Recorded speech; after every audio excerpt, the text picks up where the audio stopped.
بسم اللہ الرحمن الرحیم۔ ابلیس شیطان کی پیدائش کیسے ہوئی؟ کیا ابلیس سے پہلے کوئی شیطان یا جن موجود تھا؟ اللہ پاک نے ابلیس کے لیے جوڑا یعنی اس کی بیوی کب پیدا فرمائی؟ ابلیس کا نکاح کب ہوا اور اس کے بچے کیسے پیدا ہوتے ہیں؟ کیا دنیا میں موجود شیاطین اور جنات ابلیس کی اولاد ہیں؟ تو چلیے پہلے قرآن سے جان لیتے ہیں کہ قرآن کیا کہتا ہے کہ کیا ابلیس کی اولاد موجود ہے۔ اس بارے میں اللہ پاک قرآن کی سورہ الکہف میں فرماتا ہے، اور وہ وقت یاد کیجئے جب ہم نے فرشتوں سے فرمایا کہ تم آدم علیہ السلام کو سجدہ تعظیم کرو، سو ان سب نے سجدہ کیا سوائے ابلیس کے۔ وہ ابلیس جنات میں سے تھا تو وہ اپنے رب کی اطاعت سے باہر نکل گیا۔ کیا تم اس کو اور اس کی اولاد کو مجھے چھوڑ کر دوست بنا رہے ہو، حالانکہ وہ تمہارے دشمن ہیں، اور یہ ظالموں کے لیے کیا ہی برا بدل ہے جو انہوں نے میری جگہ شیطان کو منتخب کیا۔ اس آیت میں اللہ پاک نے فرما دیا ہے کہ شیطان جنات میں سے ہے، اور اس کے علاوہ ابلیس شیطان کی کثیر اولاد کا ذکر فرما دیا ہے۔ لیکن اب سوال یہ ہے کہ یہ اولاد کیسے پیدا ہوئی؟ علامہ عبد الرحمن بن علی الجوزی اس آیت کی تفسیر میں فرماتے ہیں کہ اس آیت میں شیطان کی ذریت سے مراد شیطان کی اولاد ہے، اور یہ شیطان کی اولاد ایسے ہی ہوتی ہے جیسے کہ بنو آدم کی۔ رحمت الہی سے ملعون ہونے سے پہلے شیطان کا نام عزازیل تھا۔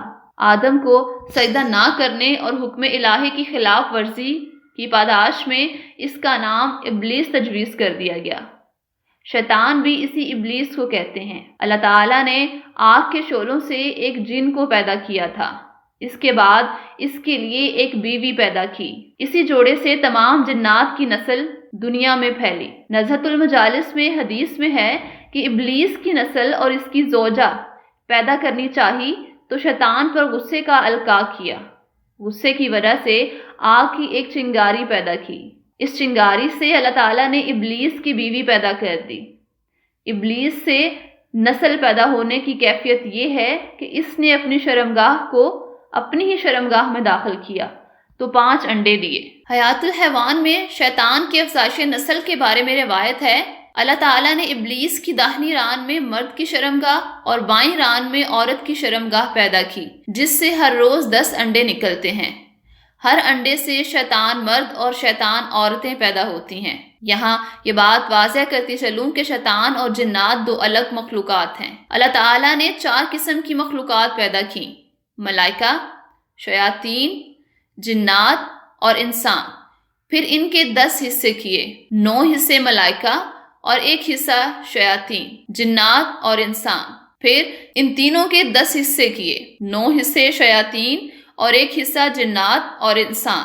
اس کے بعد جنات اور انسان کے 10 حصے کیے، 9 حصے جنات اور 1 حصہ انسان۔ انسان کے باپ ابو البشر، جنات کے باپ الجان، جبکہ شیاطین کے باپ ابلیس ہیں۔ جنات میں کچھ مسلمان بھی ہیں اور کچھ کافر مرتے بھی ہیں اور پیدا بھی ہوتے ہیں، اور شیاطین میں سے کوئی بھی مسلم نہیں، نہ کسی کو موت آتی ہے۔ جب قیامت سے 40 سال پہلے ابلیس مرے گا تو اسی کے ساتھ سب مریں گے۔ لکھا جاتا ہے کہ شیطان کی بیوی کا نام تتبہ ہے، اور اس کے علاوہ مشہور بیٹوں کے نام اور کام کچھ اس طرح ہے۔ پہلے بیٹے کا نام دمبور، جو ہر بازار میں شیطان کا جھنڈا اٹھائے ہوئے ہوتا ہے، عورتوں کو مردوں اور مردوں کو عورتوں کی طرف مائل کرتا ہے۔ برا، جو مصائب کا سبب ہے۔ اورا، جو ریاکاری کا باعث ہے۔ مسعود، جو لوگوں میں جھوٹی باتیں پھیلاتا ہے۔ داسم، جو اس آدمی کا ساتھی ہے جو گھر میں بغیر سلام کیے داخل ہوتا ہے اور بسم اللہ پڑھے بغیر کھانا کھائے، وہ اس کے ساتھ کھانے میں شریک ہوتا ہے۔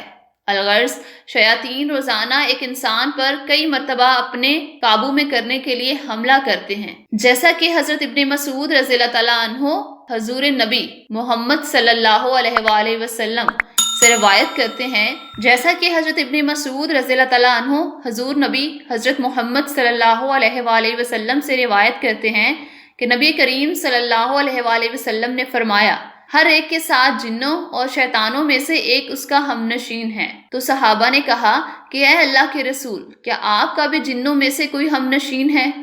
تو انہوں نے فرمایا اور میں بھی، مگر اللہ نے میری مدد فرمائی اور وہ مسلمان ہو گیا، تو وہ مجھے بھلائی کے علاوہ کسی چیز کا نہیں کہتا۔ ناظرین، بے شک اللہ پاک نے قرآن پاک کی بہت سی آیات میں شیطان کو انسان کا کھلا دشمن قرار دیا ہے، اور آج کے جدید دور میں شیطان کے مکر و فریب کے جال بھی بے حد وسیع ہو گئے ہیں کہ ان سے بچنا ناممکن ہوتا جا رہا ہے۔ بے شک اللہ پاک ہمیں شیطان کے وسوسوں سے محفوظ رکھے، آمین۔